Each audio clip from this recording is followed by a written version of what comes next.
Now, let me say a word about Minneapolis.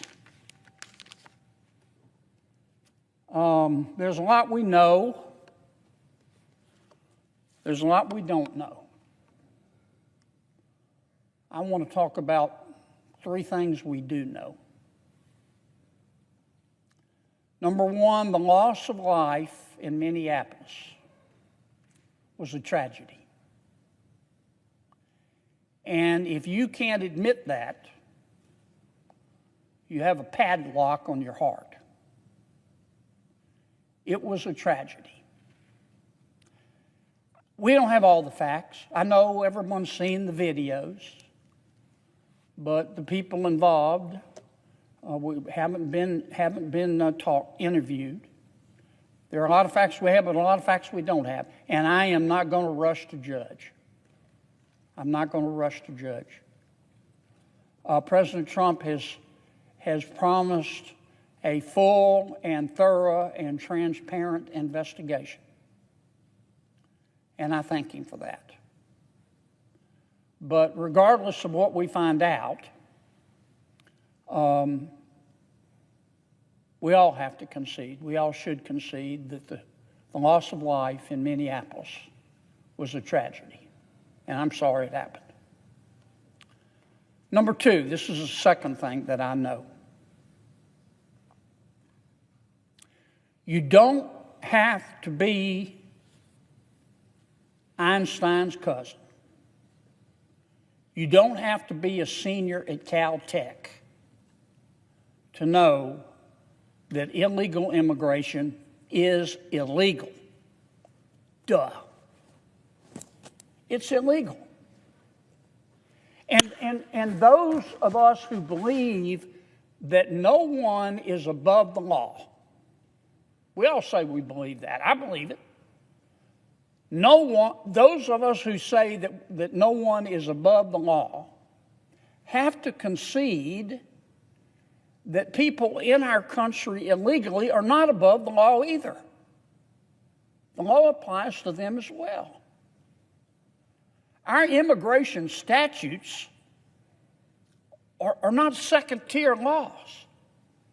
They matter just as much as the other statutes that have been passed by the elected members of Congress.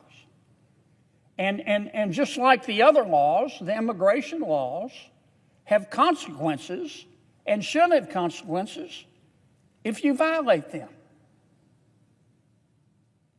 Now, so I guess what I'm saying, Mr. President, is I support enforcement of our immigration laws. Now, how you enforce those laws matters. Those laws, like all laws, have to be enforced in accordance with due process. Those immigration statutes, like all laws, have to be enforced in accordance with equal protection. Those laws have to be enforced in accordance with a well-known Supreme Court case, 1968, called Terry v. Ohio, which sets forth the standards.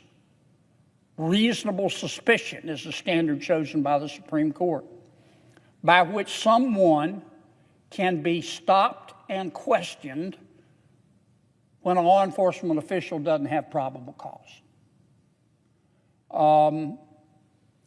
Terry v. Ohio has to be followed. So, number 1, illegal immigration is illegal. We should enforce our immigration laws, but how we enforce them matters. Third and final point. You have the right to protest in America. Let me say that again. You have the right to protest in America. You do not have the right to protest violently. And in fact, violence, as you protest, undermines the morality of the thing that you're protesting over. Let me say that again. Violence, if you choose violence when you protest, that undermines the morality of the movement that you say your movement is based upon. You know who else understood that? Dr. King. King understood it. Gandhi understood it. Mandela understood it. Violently protesting, not protesting, but violently protesting undermines the morality that you say your cause is built upon. It's also dangerous. It's dangerous it's dangerous and it's stupid. It's 12-piece bucket of stupid.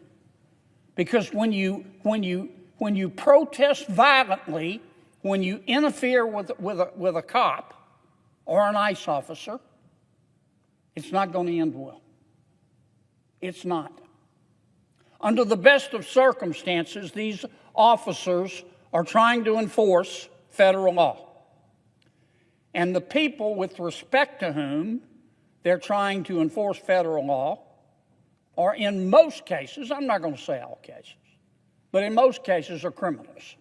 Not criminals because they're here illegally, though that too is a violation of our law, but criminals because they have violated other laws, in many cases felonies. And those ICE officials, those cops are scared. They're scared. They're dealing with someone who could be armed, someone who could be dangerous. So you've got a powder keg.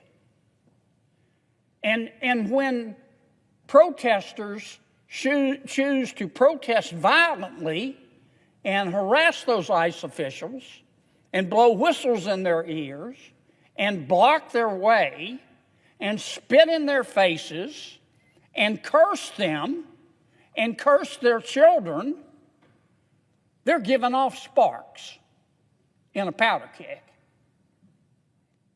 And it's not going to end well in many cases. And the truth of the matter is, it's been my experience in life, most, I'm not going to say all, most cops will leave you alone unless you do illegal stuff. So, as we go forward in America and try to enforce our laws in conformity with the United States Constitution, as we go forward together in America, and while we're respecting people's constitutional rights, we respect our law enforcement officials who are doing a very difficult job. As we go forward in America today, as the President has promised, to have a full and fair and transparent investigation of the tragic loss of life in Minneapolis, I hope we can keep those three things that I think all of us can agree upon in mind. I'm sorry we're at this point, but I believe that our future can be better than our present, and certainly than our past. Thank you, Mr. President, and I yield the floor to my esteemed colleague.